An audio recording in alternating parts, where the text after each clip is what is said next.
ठरलं तर मग या मालिकेच्या पुढील भागामध्ये आपण पाहणार आहोत, अर्जुन हा मधुभाऊंना भेटण्यासाठी गेलेला असतो. त्याच वेळेस मधुभाऊ हे अर्जुनला सांगतात की सायलीचे आई बाबा जिवंत आहेत. त्यावेळेस त्याला देखील धक्का बसतो, परंतु ते पुढे काही बोलू शकत नाहीत. त्यानंतर आपण पाहतो, अर्जुन हा सायलीला बोलतो, तू काही चिंता करू नकोस, तुझे आई बाबा देखील जिवंत असतीलच. त्यानंतर आपण पाहतो, पोलीस हे चौकशी करण्यासाठी येतात. त्याच वेळेस सायली आणि अर्जुन हे इन्स्पेक्टरला सांगतात, आमचा कोणावरही संशय नाही, फक्त एका व्यक्तीवर संशय आहे आणि तो म्हणजे महिपत शिर्के.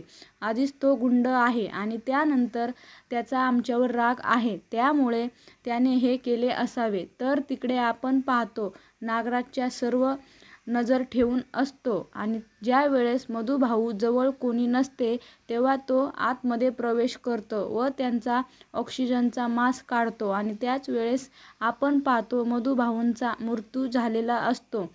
पुढे येणाऱ्या भागामध्ये सायली व अर्जुनला सायलीचे आईबाबा कोण आहेत समजणार की नाही हे पाहणे अतिशय रंजक ठरणार आहे. ठरलं तर मग या मालिकेचे सर्व अपडेट्स पाहण्यासाठी आमच्या चॅनलला लाईक करा, शेअर करा आणि सबस्क्राईब करायला विसरू नका.